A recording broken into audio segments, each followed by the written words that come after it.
আসসালামু আলাইকুম এভরিওয়ান। আজকে আমি আপনাদের সাথে কাঁচা আলু দিয়ে খুব সহজে তৈরি করে নেওয়া যায় ইউনিক স্টাইলে পটেটো ওয়েডজাস তৈরি করে দেখাবো।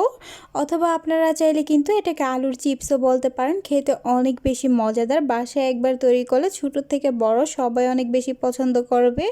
আর এই আলুর চিপসগুলো কিন্তু অনেক বেশি ক্রিস্পি হয়। আশা করি আপনারা শব্দ শুনেই বুঝতে পেরেছেন ঠিক এটা কতটা ক্রিস্পি হয়েছে। তাহলে চলুন আর কথা না বাড়িয়ে চলে যাই রেসিপিটি তৈরি করার জন্য।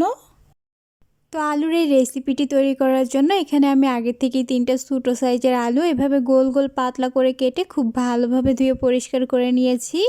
এখন এর মধ্যে কিছু পরিমাণ পানি দিয়ে দিচ্ছি। তারপরে এর মধ্যে হাফ টেবিল চা চামচের মতো লবণ দিয়ে আলুগুলোকে ভিজিয়ে রেখে দিব আধা ঘন্টার জন্য। এতে করে আলুগুলো অনেকটাই নরম হয়ে যাবে, নাস্তাগুলো খুব সহজে ভাঁজ দিয়ে তৈরি করে নেওয়া যাবে। তো ফিরে এলাম আধা ঘন্টা পর, এরই মধ্যে আলুগুলো অনেকটাই নরম হয়ে গেছে, দেখতেই পাচ্ছেন। এবারে আলুর স্লাইসটাকে এভাবে ভাঁজ দিয়ে একটা টুথপিকের মধ্যে গেঁথে নিব। আর একইভাবে আমি 4 থেকে 5টা আলুর স্লাইস ভাঁজ দিয়ে টুথপিকটার মধ্যে গেঁথে নিব। খুবই সহজ একটা কাজ, আপনারা আমার হাতের দিকে খেয়াল করলেই বুঝতে পারবেন।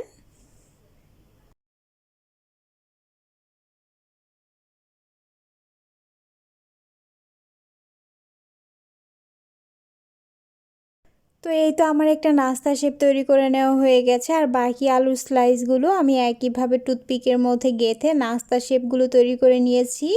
এখন এগুলোকে একটা সাইডে রেখে দিব।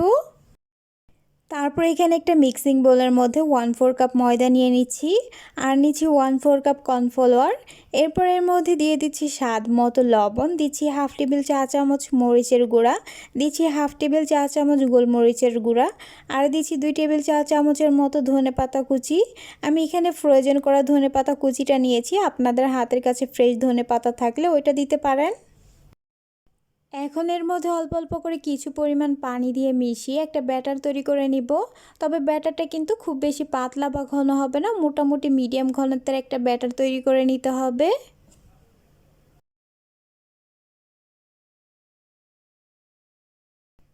তো এই তো আমি এমন একটা মিডিয়াম ঘনত্বের ব্যাটার তৈরি করে নিয়েছি।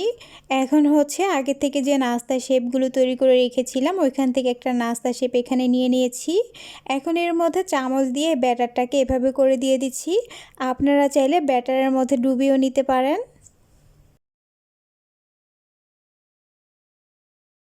ব্যাটারটা লাগিয়ে নেওয়া হয়ে গেলে এবার এর থেকে এক্সট্রা ব্যাটারটা খুব ভালোভাবে ঝরিয়ে সরাসরি চুলায় গরম তেলের মধ্যে দিয়ে দিব। তেলটাকে আমি আগে থেকে খুব ভালোভাবে গরম করে নিয়েছি। আর একইভাবে আমি সবগুলো নাস্তার মধ্যে ব্যাটারটা লাগিয়ে এক্সট্রা ব্যাটারটা খুব ভালোভাবে ঝরিয়ে গরম তেলের মধ্যে দিয়ে দিচ্ছি। তো সবগুলো দেওয়া হয়ে গেলে এবার হচ্ছে এগুলোকে চুলার আঁচ মিডিয়ামে রেখে এক পাশ কিছুটা ভেজে নেওয়া হয়ে গেলে উল্টিয়ে দিচ্ছি।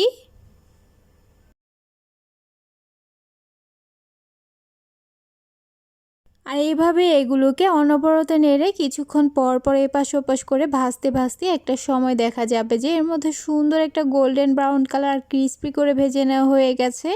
এই পর্যায়ে এখন এগুলোকে তেল থেকে উঠিয়ে নিয়ে আপনাদের পরিবেশন করে দেখিয়ে দিচ্ছি দেখতে কেমন হয়েছে।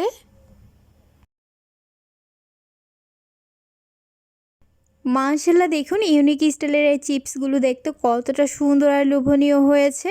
আর এটা খেতেও হয়েছে কিন্তু ভীষণ মজাদার। বাসায় একবার তৈরি করলে পরিবারের ছোট থেকে বড় সবাই অনেক বেশি পছন্দ করবে আর মজা করে খাবে।